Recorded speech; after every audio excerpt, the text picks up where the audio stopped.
La question de la paix et de la sécurité est toujours au cœur des préoccupations de l'UA, Union africaine.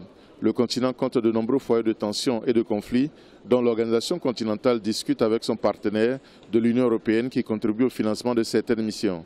Sans la paix, pas de développement ni création d'emplois pour les jeunes. Au cœur du sommet donc, l'enjeu c'est la sécurité en Afrique confrontée à la montée du terrorisme impliquant les jeunes, à la fois victimes et acteurs. Autre sujet de préoccupation, c'est le radicalisme qui prend de l'ampleur au niveau des jeunes et constitue une source de déstabilisation de l'Afrique.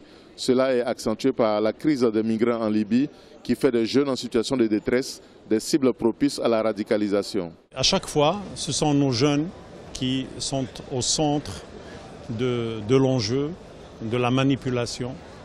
Et il nous appartient de réellement prendre toutes les mesures pour les mettre à l'abri de ce danger.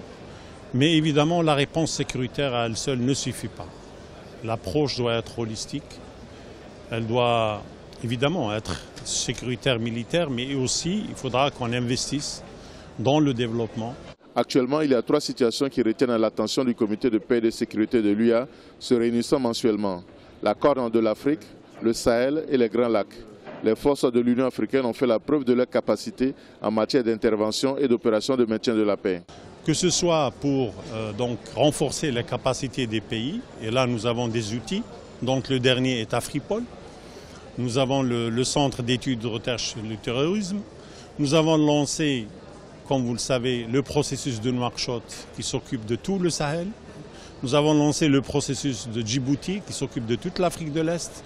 Et ça, c'est pour coordonner, mutualiser nos moyens en matière d'information sécuritaire. L'Union africaine et l'Union européenne ont une même lecture des défis à gérer selon le commissaire de l'UA chargé de la paix et de la sécurité. Reste maintenant à résoudre le problème crucial de financement afin que l'Afrique soit capable d'intervenir militairement partout sur le continent pour construire et maintenir la paix.